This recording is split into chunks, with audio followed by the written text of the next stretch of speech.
Yes, it is. Oh, yeah, she did. Joshua 9, yes? All right.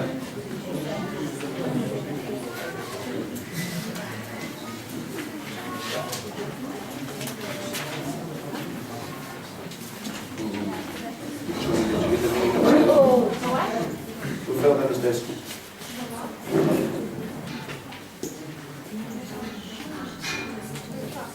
Okay.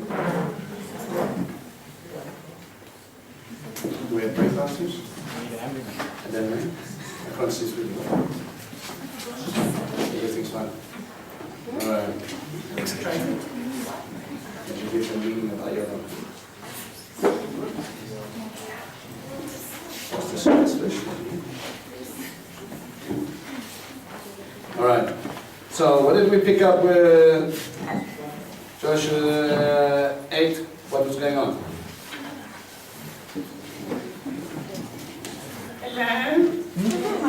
Joshua 8? Yes. That's not the cobwebs back in class. Welcome, hello, boo-boos.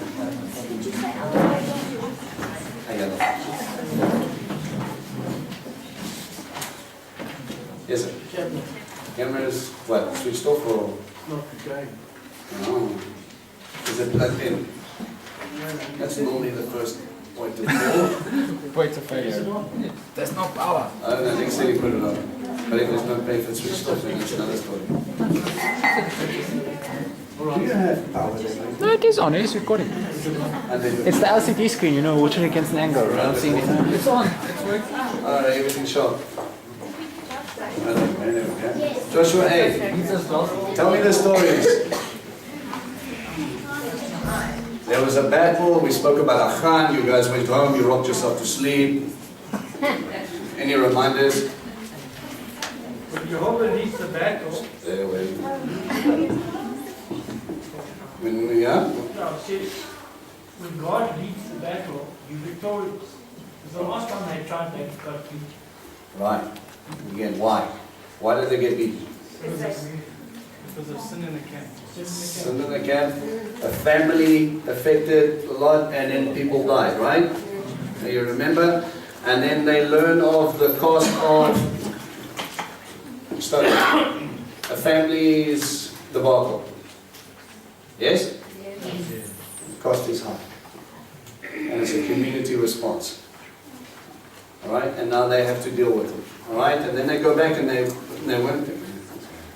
And they go with a slightly different tactic. Do you remember the tactic? So, The 5,000 lie in ambush behind, and they run up to the city. The eyes will follow them, and then the other 5,000 destroy the city, and the enemy's caught in the middle of it. right, okay, ambush tactic. Abba uses their pride in the previous victory to be able to trap them for the second. Okay, so which is quite interesting. After that, they go up to Mount Ebal and Geritzim. Mount Ebal and Geritzim, what happened there? Blessings and curses. They sit at the place of Shechem. Why is Shechem important?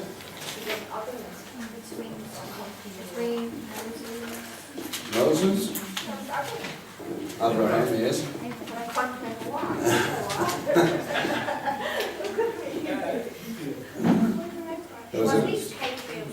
No, that's Hebron, but it was a covenant that he entered at Shechem with Abba, right?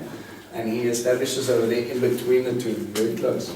And then he goes and he gets them to shout blessings and curses to each other, the one hill being barren, the one hill being lush, and then he says, listen, this is what's going to happen. So they march all the way from Gilgal, which is roughly here, and then they come up past down Jericho, they go up north, they're over there by Shechem, and then he gets them to come all the way back down again, and then they come and they get camped at Gilgal after all the other activities. Okay, military campaign. First we get our barrier of protection. We cross that, of their protection. Then he does this cool thing where we have the circumcision party, renders every fighting man useless.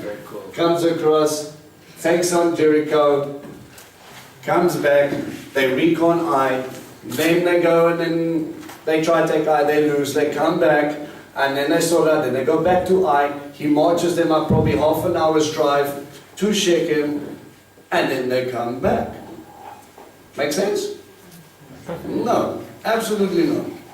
If you're going to go north, you might as well conquer north. If you're going to go across, you might as well conquer. There are central inhabitants all around them, and God's saying, no, we take care of business first. This is what makes this thing so interesting. All right? If you do me a favor, for next week, try and get a map that you can sort of plot the travelings of how these things are going. Can you hear me? Is that still fine? Yes, no, maybe? Yes. All right. So you can plot it and you can see where the travels are taking place, and you'll actually see that he's running up and down. They're all going throughout countries, but they're not stopping to destroy anybody, but God says the land is yours. So we've got to check to see what's going on. Today we get to learn about a little bit of deception. Okay. Chapter 9, verse 1. When all the kings on the west side of the Yarden in the hills, the Shephelah, and all along the shore of the great sea that fronts Lebanon, the Hittite, the Amiri, the Emori, the Kenani, the Perizi, the Hivi, and the Yevusi. How many nations is that? Is it?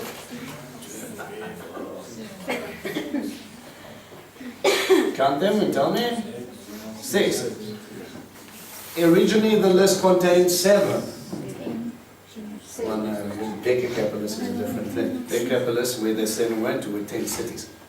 10 polis. Right? So we have 6. What's the number? What does 6 represent? Man. Okay, so this is now God making a statement against man's kingdoms, and somehow he leaves off the 7th, which is quite interesting. They heard what happened. They joined forces to fight against Joshua and Israel. But the inhabitants of Gibeon, heard what Joshua had done to Jericho and Ai. They developed a clever deception. They had made themselves to look as if they'd been on a long journey by putting old sacks on their donkey, taking used wineskins that had burst and been mended together. They put old patched sandals on their feet and dressed in worn-out clothes, and took as provisions nothing but dried up bread that was crumbling to pieces.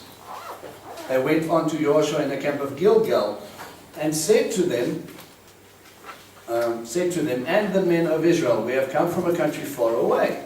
Now make a covenant with us. So the first deception is what?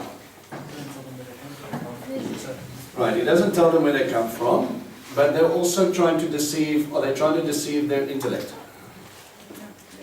No. Yes, he hits you first with what you see. If we dress like we've come from a place long ago, if we have old and moldy food, if our wineskins are burst, it is your perception of what you see that is trying to trick you first at. What you see is not necessarily the complete truth. Take a step back. The men of Israel said to the Yehudim, how do we know that you don't live here among us? If you do, we don't want to make a covenant with you. But they answered Joshua, we are your servants. Joshua asked, who are you? And where do you come from? They answered him, your servants have come from a very distant country because of the reputation of Adonai your God. We have heard of the reports about him, everything he did in Egypt and everything he did to the 2 kings of the Emori across the Yarden, Sihon, the king of Heshbon, and Og, the king of Bashan, at Ashtaroth. Now, another deception. A little bit of flattery, but I mean the testimony is going to go out, right? What were the last 2? Remember in the beginning of the chapter, he says they heard what they did to which 2 places? Jericho and Ai. Do you see them mention Jericho and Ai here in what they tell them? No, why? Yeah, it was close by. News hasn't traveled that quickly yet.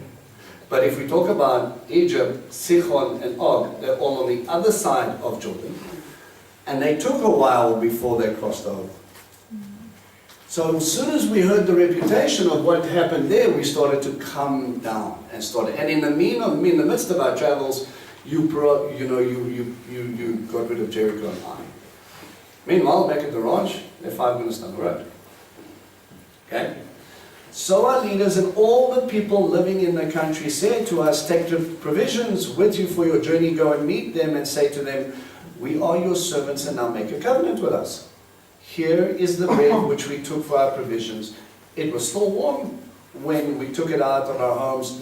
The day we left, we came to you. Now look at it. It's dry and turned to crumbs. And those wineskins were new when we filled them. But look, now they are torn. Likewise, these clothes of ours and our shoes are worn out because they're from a very long journey. Now these guys must have been traveling. If their shoes are broken, their wineskins are broken, and the bread is old and moldy. Now, wineskins take a really long time because they actually mature with what you put inside of them, and they only burst when you refill them with the newer stuff. Remember, Gospels, new wine into old wineskins, right? They start to break. All right. So they're placating. They cover their bases in a few different ways, not just one or two. The men sampled some of their food, but didn't seek the advice of Adonai. So you trusted the counsel of man, but you didn't stop to check. So Joshua made peace with them and made a covenant with them to spare their lives, and the leading officials of the community swore to them. But 3 days later, what is hidden will come to light in 3 days. After they had made the covenant with them, they heard that they were neighbors and that they lived there with them. Why is that a problem? We weren't allowed to. We had to drive them out. Why do we have to drive them out? Right? Pagan culture, assimilation. What does God promise if we don't get rid of them? There'll be a thorn in your side. Yeah, welcome to Gaza today.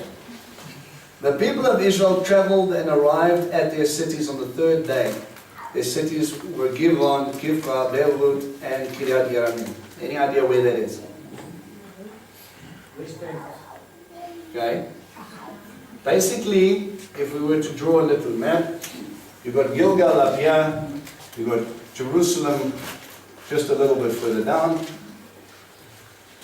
and then you've got territory just slightly higher here. This area here, before we start getting to the Philistine cities, you remember the Philistine cities? Anybody?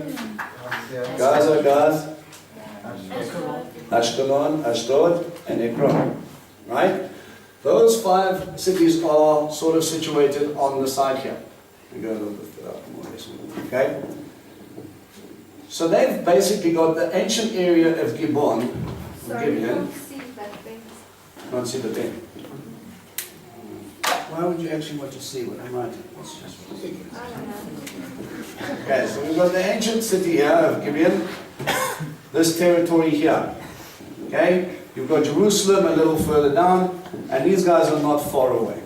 Okay, so we've got this roughly, everything was busy. So we try another one. Yes, apparently, one of those were. We've got a journey of 3 days. None of them. Okay? All more or less happy. Is this a good piece of territory to give away? In the Shephelah Valley. Okay? And if we're in the Shephelah Valley, what does that mean to us? It's fertile and it's lush and it's good for us, but now it's still under the territory's hand. That which God promised us of the 7 species is running through this region. But now we've made a covenant of peace with them, so now we can't exactly go and do whatever we like there, can we? Made under deception. Sorry, second? The covenant was made through deception. Yes, but for some reason they honor it. Let's examine, let's go forward a little bit, yeah. Alright, what verse was on? 18. 17, 18, okay. The people of Israel did not attack them because the leading officials of the community had sworn to them by Adonai, the God of Israel. But all the community grumbled against the leaders. However, the leaders replied to the whole community, we have sworn to them by Adonai, God, the God of Israel, so that we can't touch them. Here is what we will do to them. We will let them live, so that God's anger will not be on us because of the oaths we had sworn to them. Yes, let them live, the leaders continued. Let them chop wood and draw water for the whole community. This is what the leaders said. Okay? So again, Israel has put God in an interesting predicament. You're a kingdom of priests. Does your God honor an oath you say. Yes. So if I nullify this to rectify a mistake I made, I give a very dim view for the rest of things about how my God deals with covenant. If God goes against covenant, how then can I trust anything that has happened? And also the 3 days, because after that time, it's like set in stone. Well, that's just That's a up some until the illusion. evening if you don't nullify it. So the commandment is if Well, that's an oath, not that's not what a covenant. So this now has been said, it's been agreed upon, everybody is, and you've got Adonai in the middle of it because we swore by him, our God, that we won't touch you. So who are we going to bring into bad reputation if we go against our own word? Our God. As a kingdom of priests, can we take the chance? No. It's actually, King Saul actually 200 years later did that, and then Israel had a problem. They had famine in the land, and then David had to avenge and restore them. Yeah, which is interesting because God honors it in a whole nother level. Remember, God's always trying to teach no matter where he is and what's going on, right? So you'll make a bad situation a situation where others will learn from it. Alright? Joshua summoned them and he said this to them, why have you deceived us by saying we come from a place very far away, when in fact you're living right here with us? Now you have a curse on you, you will be slaves forever, supplying people to chop wood and draw water for the house of God, house of my God. They answered Joshua, it is because we heard the reports of Adonai your God that it ordered his servant Moshe to give you all the land and to destroy all the inhabitants of the land from ahead of you. So we were terrified for our lives on account of you. That's why we did this. Stop. Another deception.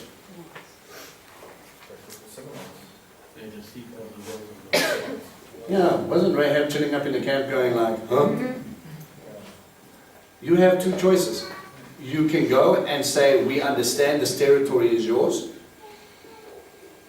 Or you can turn and fight. They were too scared to turn and fight. So what were they really saying? We want to keep our land, we want to keep our cities, we want to stay here still, but we're willing to give up our freedom to do so. They don't want to change anything, they don't want to give up anything, they want the blessing of having it all, and now all of a sudden Joshua says, alright, well if you're going to do that, you're going to chop wood and draw water for the house of God. Because literally, it is by his name and his name alone that you are still alive. It's an interesting dilemma that they go through, right? Now, as you see, we are in your hands.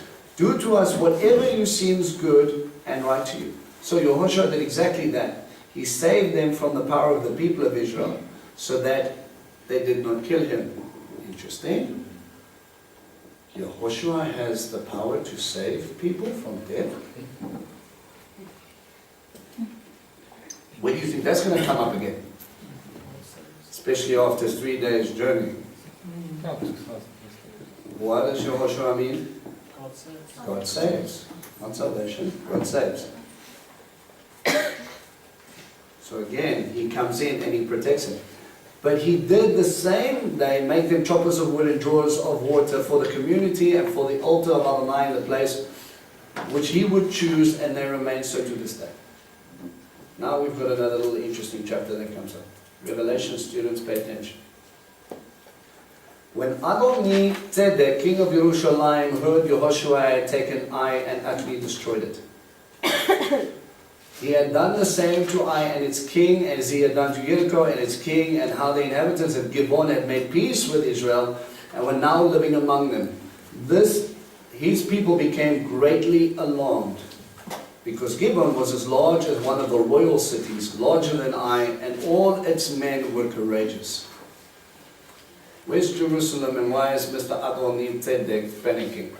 Tzedek means righteous. We're going to get to that now in a second. We're going to get to that in a second. But where's Jerusalem? Look on the pretty map. If I've got Israel on the one side and Gibeon, who are courageous, mighty men, now in allegiance with each other, where does that leave Yerushalayim? In the middle. Happy place for him or not? Not. Right. Let's examine the name. Adoni, Lord, my Lord. Zedek, My Lord is righteous. my Lord, righteous. And he is where? Yeah. King of Jerusalem, King of Jerusalem. Yeah. No coincidence there. God will provide peace. That's what Jerusalem means. Right? Okay. So who am I talking about? Should be, but it's not. It's a counterfeit. We have something slightly different. Remember, when you're going to see someone, so in the guise of Revelations, you're going to start to make a link now in a little bit. But is that what the Hebrews called him, or was that was his real That's name? what the name was. Were they Hebrew speaking though? That guy. I don't know, it's probably function. Absolutely. He probably thought himself as whatever, but Yeah. we don't know why he gets in here. But remember, there was someone who was king of Salem before that we met before. Who was he? Melchizedek. Melchizedek. Melchizedek. Melchizedek means the king of righteousness, king of Salem, Shalom. Okay? And now this, if we sort of following the pictures, somewhere along the line this guy ends up in Tabao and he has a similar name, but this is a completely different animal we're dealing with here. Okay? So Adonai Tzedek, king of Jerusalem, sent a message to Chocham, king of Hebron. Hebron? Cave of Machpelah, right? Piarim, king of Yarmut. Yafir, king of Lachish. Lachish, good, solid place, little place. Big fortress, powerful king. And Dvir, the son of, or king of Eglon, come up here and help me, and we'll attack Givon, because it has made peace with Yehoshua and the people of Israel. So the 5 kings of the Emori, the kings of Jerusalem, Hebron, Yarmut, Lachish, and Eglon, get together, went up, all their armies pitched camp against Givon and made war against it. Now, isn't there a little parallel somewhere back in the Bible where 5 kings and 4 kings did a little battle? Right, and what happened? Mm-hmm. And then Abraham went to go rescue Lot. The kings of Sodom and Gomorrah, and that group that were defeated by some other king, and Abraham and went and rescued them. Right. And then he gave the goods to the Melchizedek. We have a war that takes place. If I remember the story, go check me. 4 kingdoms against 5. Sodom and Gomorrah says, bring it, 4 kingdoms squish, and they take everybody and everything from their region and they start making their way up. Lot included. Abraham gets up, 300 and somewhat men, 318, something like that. Servants, and he goes, Allah, I'm going to need you now. I'm going to have to go rescue someone. And he goes up and he takes on the kingdoms, who just, by the way, destroyed everything, and brings back all of the plunder and a gift, and he actually pays homage to Melchizedek, again, the king of Salem, at this point. There's an interesting little parallel here, something going on. Okay? Where am I? Verse 6. The people of Givon sent the message to Joshua at their camp at Gilgal and said, don't ignore your servants, come up to us quickly and save us. Help us, because all the kings of the Emori living in the hills have gotten together to fight us. Joshua went up to Gilgal, he and all his fighting men with him, including all the bravest ones. Adonai said to Yehoshua, important little stop point there. Why is that important? This time we ask the question, should I go up? Should I help them? Should I go and honor this covenant? What's going on? The man has lived. Don't be afraid of them, for I handed them over to you. Not one of their men will stand against you. So Abba takes a bad situation like and he's going to build it into a testimony. These guys have left their kingdoms, their cities, and they've brought them around to lay siege at Gibeon. What does that mean for me in battle tactics? Do I have to break down their walls to get into their city? No, he brought them out on equal playing field, no siege, No walls, no problem. And then food and water and stuff that they have to carry up. Exactly. They don't have to worry about it. It's closer. And he gets them all out in the open. So God's going to do something cool very quickly, even within a mistake. They're also out of their territory. That's what I'm saying. You don't have to go and conquer them where they're strong. He brought them out closer to you. Right? Having spent the entire night marching up to Gilgal. So that didn't stop. This isn't just normal 3-day, we'll walk and then we'll rest and we'll walk and we'll rest. They marched the entire night. Joshua fell upon them, taking them by surprise. Adonai threw them into confusion before Israel and defeated them in a great slaughter at Gibeon, pursuing them along the road that goes up from Beth Horon and beating them back to Azekah all the way to Makkedah. Now Azekah, where's Azekah? Look at the back of your Bible, see if you can spot it. It's near Bet Shemesh. Tell me whether it's north, south, in the sea. The lowlands of Judah. Hmm? Is it in Judah? Yeah, it's in the territory of it. It's in. I want to find out where it is in correlation with Jerusalem. Is it up or down? It's below Jerusalem. Below Jerusalem. So Azekah is actually sitting somewhere here. That's far. It's not all that far. Now you've got Azekah here. You've got Bet Shemesh sitting here. Bet Shemesh, Azekah, and you have them overlooking this area, which is the valley of Elah. These are all going to come up later. Azekah gets thrown up into a ruin overlook because they forgot. Azekah, let me give you a little bit of history on it quickly. Azekah was one of the major fortified cities that linked in with Lachish, Azekah, and Jerusalem. Were the last 3 cities standing when the king of Assyria came down and destroyed them, right? They had signal fires on 3 points, all right? And then when you go to Lachish, they actually found potshots, ostraca, okay, with letters stating, they actually found it on the one side by the palace fortification. There was a letter from one general to the other. And he was telling him that the signal fire of Azekah has fallen. Now, Azekah is a ruin. It has never been rebuilt. It is just this mound. Because they had walked away from God. He mentions it in Jeremiah. Child sacrifice, etc., etc. Their fortifications are going to be dropped. Okay? Lachish was the next city to fall. Lachish was considered to be more difficult to take than Jerusalem itself. So when Lachish fell, the king of Assyria said, I'm just going to park here, you guys go mop up the rest. And that's when this, the Rabshakeh, general of Assyria, went up to Jerusalem and had that conversation with Hezekiah, and God said, hold still, I'm going to send one guy, and he sorted out everything in an evening. Okay? Now Azekah, actually I'm wrong here. Bet Shemesh is a little bit higher, just slightly here. Bet Shemesh is here. They overlook the valley of Elah. Now what happened to Bet Shemesh?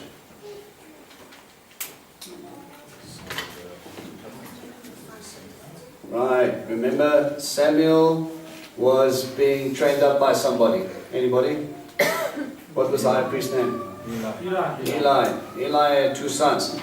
Right? And were they good guys or bad guys? Bad guys. And then they were coming up against the Philistine, because the Philistine were, God would allow them to come up, bring up an army so that he could raise up a judge to show them who really gives them victory. It's a warning, it's an opportunity to come back home. What do? They take the Ark of the Covenant, and then they say, we're going to go to war. They get all excited. The Philistines start to get nervous. They say, their God has entered the camp. We're all doomed, but we're here. And they fight, and even to the surprise of the Philistine, they win.